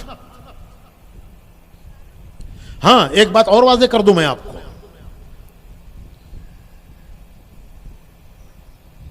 ایک ضابطے کی شورا ہے اور ایک حقیقی شورا ہے. ضابطے کی شورا، حقیقی شورا. ضابطے کی شورا اب میں کیسے بتاؤں آپ کو، 700 سال میں جتنی اسلامی حکومتیں چلی ہیں، ہر خلافت میں شورا رہی ہے. خلافت راشدہ، اس کے بعد خلافت بنو امیہ، اس کے بعد خلافت بنو عباس، اور اس کے بعد عثمانی خلافت ترکوں کی. یہ خلافتیں نہیں ہیں ہماری. خلافت راشدہ، خلافت بنو امیہ، خلافت بنو عباس، خلافت عثمانی ترکوں کی خلافت. تو ان چاروں خلافتوں میں ہر خلافت میں شورا رہی ہے، کوئی زمانہ شورا سے خالی نہیں رہا ہے. فرق اتنا ہے کہ خلافت راشدہ میں خلیفہ شورا کے تابع تھا، اور اس کے بعد جب ملوکیت آئی، بادشاہوں کا دور آیا، تو شورا خلیفے کے تابع ہو گئی. یہ بہت باریک فرق ہے. خلافت راشدہ میں خلیفہ کیا کس کے؟ خلافت راشدہ میں خلیفہ شورا کے تابع تھا. جب بادشاہت آئی، نام تو خلافت ہی رہا اس کا بھی. خلافت بنو امیہ ہو کہ خلافت بنو عباس ہو کہ خلافت عثمانی ہو، نام تو اس کا بھی خلافت ہی رہا. جیسے خلافت راشدہ ویسے یہ بھی خلافتیں ہی رہیں. فرق یہ آیا کہ خلافت راشدہ میں خلیفہ، ذرا بولیے، پھر ملوکیت کا دور آیا. ملوکیت کے معنی بادشاہت کا دور آیا. تو کیا فرق آیا؟ شورا بادشاہ کے تابع ہو گئی. اس میں فرق کیا تھا؟ فرق یہ تھا کہ خلافت راشدہ میں شورا خلیفے کی کوئی بھول چوک پر اسے کہتی تھی کہ سیدھے ہو جاؤ، سیدھے ہو جاؤ، نہیں تو تمہیں سیدھا کر دیں گے. آپ حضرات ماشاءاللہ سننے والے، بیان کرنے والے ہیں. حضرت عمر رضی اللہ تعالیٰ عنہ جوڑا پہن کے آئے، تو پوچھا نہیں، کہا کہ سنو اور مانو. تو ایک بدو نے کھڑے ہو کے کہا کہ نہ سنیں گے نہ مانیں گے. پہلے جواب دو کہ یہ جوڑا جو تمہارے پاس آیا ہے یہ اتنے کپڑوں سے زیادہ ہے جو کپڑے مسلمانوں کو تقسیم ہوئے ہیں. یہ کہاں سے آیا تمہارے پاس؟ جب تک اس کا جواب نہیں دو گے نہ سنیں گے نہ تمہاری. تو انہوں نے بتایا کہ مجھے جو ملا تھا وہ میرے حصے میں کافی نہیں ہو رہا تھا، میرے بیٹے سے میں نے اس کا لیا اور لے کر ملایا تو تب میرا جوڑا پورا ہوا. عبداللہ ذرا گواہی دے دو. تو انہوں نے کہا کہ امیر المومنین خدا نہ خواستہ میں کوئی اس کے نہیں، میں تو ایک وضاحت چاہتا تھا. اب ہم سنیں گے بھی تو آنکھ دیکھ کے نہیں چلتے تھے، آنکھ دیکھ کے نہیں چلتے تھے، حق بات کی طرف متوجہ کرتے تھے. یہ شورا کا یہ مقام تھا. جب بادشاہت کا زمانہ آیا تو شورا تھی، لیکن شورا کی حیثیت یہ تھی کہ کون سی بات کہوں گا تو بادشاہ خوش ہوگا، وہ کہوں جس سے بادشاہ خوش ہو جائے، میرا پروموشن ہو جائے، میرا پروموشن ہو جائے، میرا بیان ہونے لگ جائے، میرا ملکوں کا سفر ہونے لگ جائے. میں نظام الدین کا آدمی کہاں جاؤں؟ اب تو ہم سب باغی ہیں نا، اب تو ہم سب باغی ہیں، سب باغی ہیں. یہ مولانا ابراہیم صاحب باغی، مولانا کیا نام ہے ان کا، احمد لاٹ صاحب باغی، مولانا یعقوب صاحب باغی، جنہوں نے نظام الدین کی دیواریں اپنے ہاتھوں سے اٹھائیں وہ سب باغی، اور یہ جو 6 مہینے سے وہاں آ گئے ہیں یہ سب جو ہے نظام الدین والے.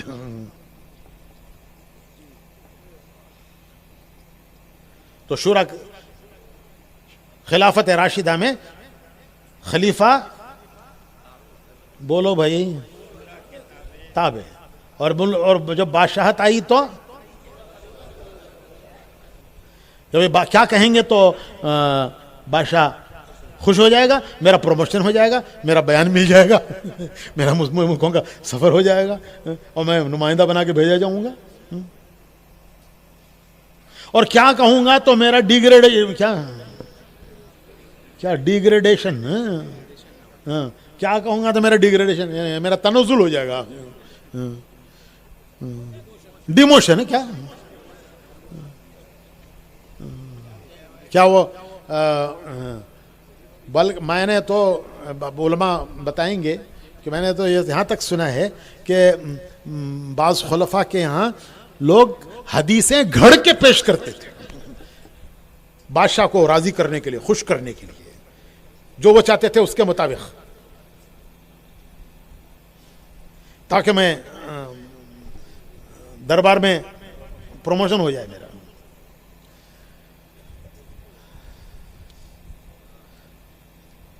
تو بس آخری بات یہ ہے کہ کیا امت کے اتنے بڑے کام کو، جس پر امت کی اتنی جان لگی ہے، اتنا مال لگا ہے، اور آج بھی امت، ایک بڑا امت کا طبقہ وہ ہے جو ان جھگڑوں سے اسے کوئی سروکار نہیں ہے، وہ اپنی قربانیاں دے رہا ہے، پیدل چل رہا ہے. یہ تو سب یہ جتنے ذرا پروموٹڈ ہیں نا، یہ سب اس میں الجھے ہوئے ہیں، جتنے پروموٹڈ ہیں، جتنے پروموشن چاہتے ہیں، وہ سب وہ الجھے ہوئے ہیں. ورنہ عام امت آج بھی پس رہی ہے، پیدل چل رہی ہے، مشقتیں اٹھا رہی ہے، قربانیاں دے رہی ہے، اپنی حاجتوں ضرورتوں تک کو کاٹ کر قربان کر کے، خواہشوں کی بات تو بہت دور کی ہے، حاجتوں ضرورتوں تک کو قربان کر کے وہ اللہ کے دین کے لیے اپنی جان مال لگا کے قربانیاں دے رہی ہے. سارے عالم کی اس امت کے اتنے بڑے کام کو کیا ایک فرد کے حوالے کر دیا جائے؟ کر دیا جائے تو کرو بھائی، ہمارا کیا جاتا ہے، کوئی ہمارے باپ کی کوئی جاگیر لوٹنے والی تھوڑی ہے. یہ جو جتنے بیٹھے ہیں ہمارے جتنے بزرگ ہیں، ان کی کوئی جائیداد لوٹنے والی تھوڑی ہے کہ اتنے بڑے امت کے کام کو. یہ تو حضرت مولانا انعام الحسن صاحب رحمۃ اللہ علیہ نے اس کو محسوس کر لیا تھا کہ اب اس وقت ایک جماعت کی ضرورت ہے، جو جماعت اس کام کو لے کے چلے، ان کی نگرانی میں کام چلے، اور اس کو مولانا الیاس صاحب رحمۃ اللہ علیہ نے صراحتاً اپنے ملفوظ میں فرما دیا. تو اب سوال یہی ہے، بس آخری یہی بات ہے کہ کیا اتنے بڑے کام کو ایک آدمی کے حوالے کر دیا جائے کہ وہ جس طرح چاہے اسے لے کے چلے؟ وہ کس اطاعت کرو، ٹھیک ہے بھائی، ارے آپ بھی تو کسی کی اطاعت کرو، اطاعت کرو. ارے کون کہتا ہے نہیں کریں گے؟ ارے 50 سال اطاعت ہی کی ہے، اطاعت ہی کی ہے. کیا اب اطاعت سے انحراف کرنے کے لیے آئے ہوئے ہیں؟ اطاعت کی ہے، انہوں نے مشورے کی اطاعت کی ہے، ہم نے ان کی اطاعت کی، تینوں حضرت جی. ہم کہتے ہیں کیا آپ مشورے کی اطاعت کرو، امت آپ کی اطاعت کرے گی. آپ تو کہے گا جو میرے جی میں آئے گا میں کروں گا، اور تم سب میری اطاعت کرو، ہم اس کے لیے تیار نہیں.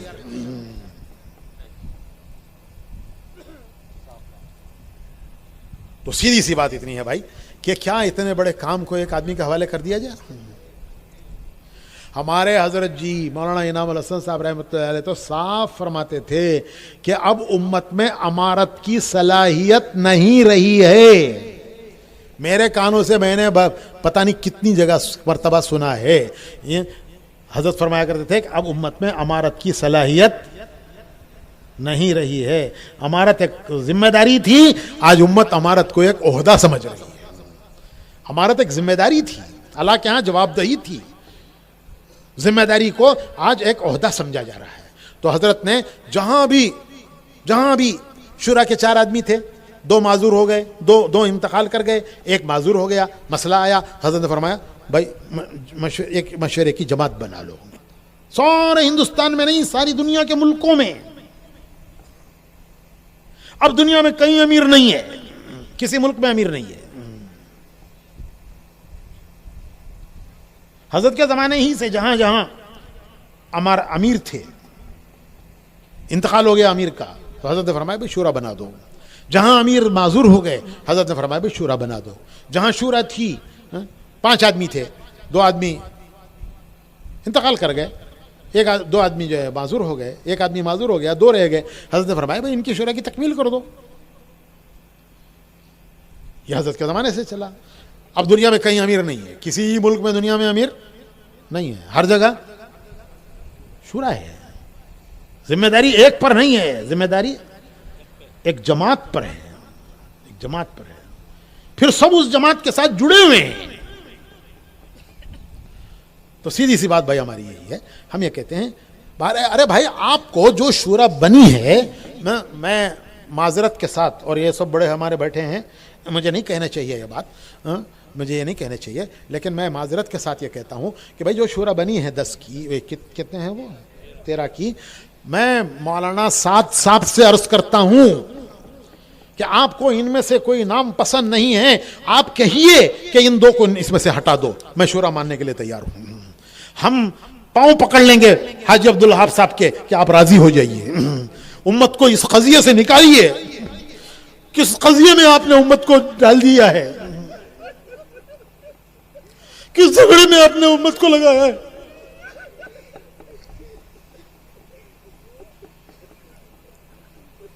ہمارے بزرگوں کی روحیں تڑپتی ہوں گی،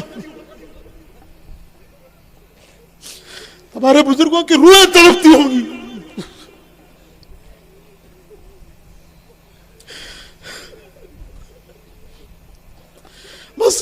مسجد میں اختلاف. ہمارے ساتھی ہم سے کہتے ہیں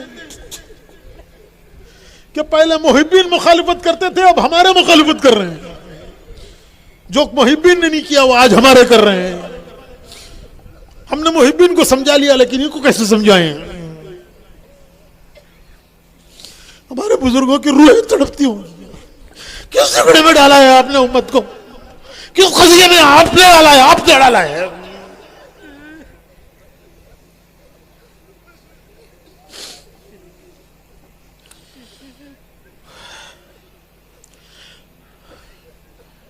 میں قسم کھا کے کہتا ہوں، آپ کہیے ہمیں یہ آدمی پسند نہیں ہے، اس میں یہ 13 ہیں، ہمیں سے ہمیں یہ پسند نہیں، یہ پسند نہیں، یہ پسند نہیں.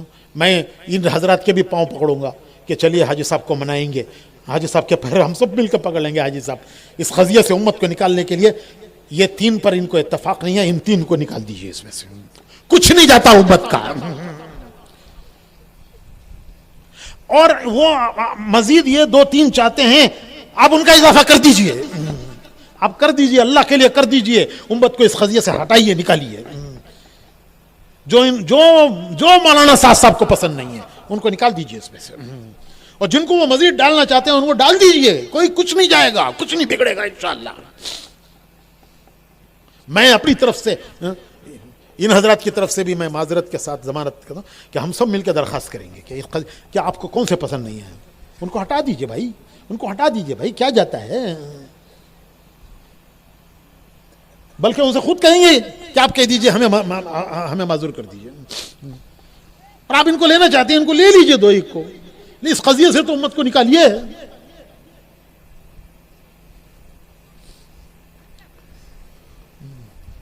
ورنہ یہ سجادہ نشینی بنے گی، ہندوستان کی درگاہوں میں ایک درگاہ کا اور اضافہ ہو جائے گا.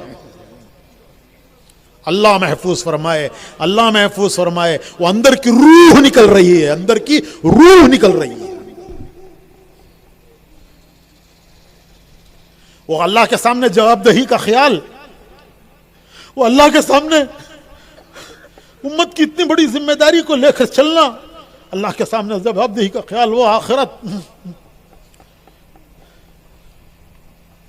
وہ دنیا سے بے رغبتی جو نظام الدین جا کے پیدا ہوتی تھی، آج نظام الدین جا کے پتہ نہیں کیا پیدا ہو رہا ہے. اگر یہی رک رہا تو یہ سجادہ نشینی بنے گی کہ میرے بعد یہ، ان کے بعد یہ، ان کے بعد یہ، گدی نشینی بنے گی، وراثت بنے گی، اور ہندوستان کی درگاہوں میں ایک درگاہ کا اور اضافہ ہو جائے گا۔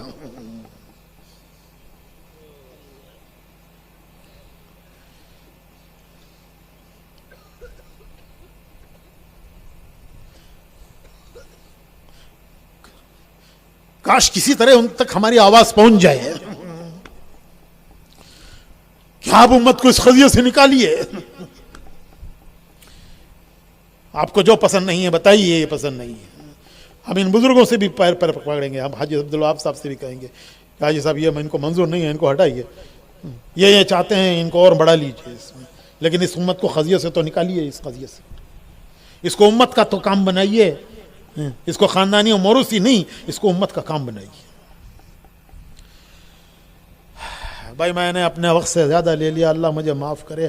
آپ سب حضرات یہاں جمع ہیں، اور یہ کیوں جگہ جگہ الگ الگ جمع کر رہے ہیں؟ نیرول میں جمع کیا، کہاں وہ پٹنہ میں جمع کیا، اور اب کہاں جمع کر رہے ہیں؟ بھساول میں جمع کر رہے ہیں۔ یہ سارے مشورے تو نظام الدین میں ہونے چاہیے تھے۔ جو کچھ نیرول میں ہوا، پٹنہ میں ہوا، جو بھساول میں ہو رہا ہے، یہ سب نظام الدین میں ہونا چاہیے تھا، لیکن نظام الدین کی فضا اس وقت ایسی بنی ہوئی ہے کہ ہم وہاں یہ نہیں کر سکتے، یہ ہم وہاں نہیں کر سکتے۔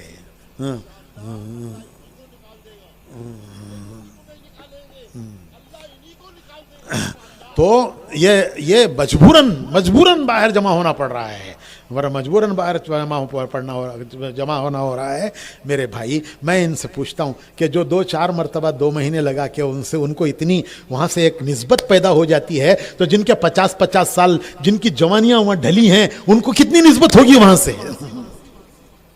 میں ہمارے علماء سے کہتا ہوں کہ آپ ایک مدرسے میں پڑھتے ہیں، 5 سال وہاں پڑھتے ہیں، آپ کو اس مدرسے کے دن رات یاد آتے ہیں، آپ کو اس مدرسے کے کمرے یاد آتے ہیں، وہاں کی درسگاہیں یاد آتی ہیں۔ تو جنہوں نے 50 سال نظام الدین میں گزار دیے، ان کو نظام الدین یاد نہیں آتا، ان کے دلوں میں کوئی ہالو بلاک پتھر ہے، اینٹ ہے۔ تمہارے ہی دلوں میں دل ہے، سینوں میں دل ہے۔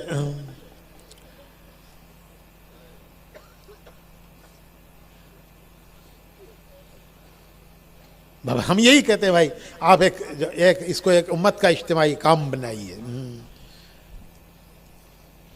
کسی فرض سے آپ کو اختلاف ہے، آپ کہہ دیجئے میں اس کو نہیں پسند کرتا، یہ نہیں ہونا چاہیے شورا میں، آپ کہیے۔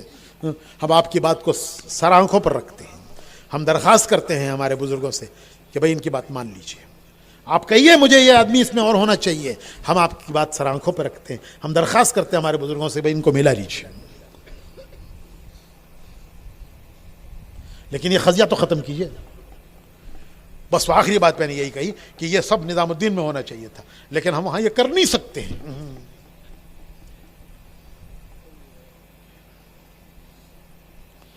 وہاں کا ماحول بھی کچھ ایسا بنا ہے، کچھ افراد بھی ایسے نے وہاں گیا، یہ 2-4 دن جانے والوں کو کچھ پتہ نہیں چلتا، وہ تو اوپر سے دیکھ کے آ جاتے ہیں۔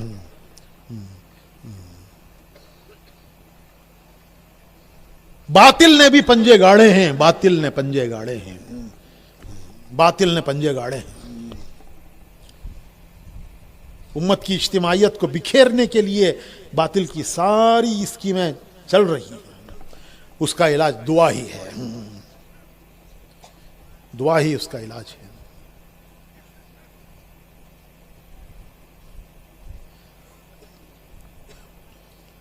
بس دیر ہو گئی، معاف کیجیے بھائی، دیر ہو گئی مجھے۔ اب کیا کہنا ہے؟ 2:30 کر لیں، ہاں 2:30 کر لیجیے۔ ایک ہی دن فارغ کیا ہے، اپنی ضرورتوں کو سلوٹوں میں نمٹ لیں، مختصر وقت میں کھانا ہے، ضروریات سے فارغ ہو جائیں۔ ظہر کی اذان انشاءاللہ 2 بجے ہوگی، نماز 2:30 بجے ہوگی، اور علماء کرام جو اس مجلس میں وہ توجہ سے سن لیں، دفتر تحقیقات جو ہے وہاں سے ان کی جوڑ میں روانگی کا 2 منٹ بیٹھ انتظام جائیے، ہے۔ ایک بات اور کہنی ہے ان کو۔ علماء کرام کو وہیں کھانے کی دعوت ہے، ان کو وہیں کھانا کھانا ہے، اور وہاں ظہر بعد نشستوں کی وہاں 1:30 اور 2 کی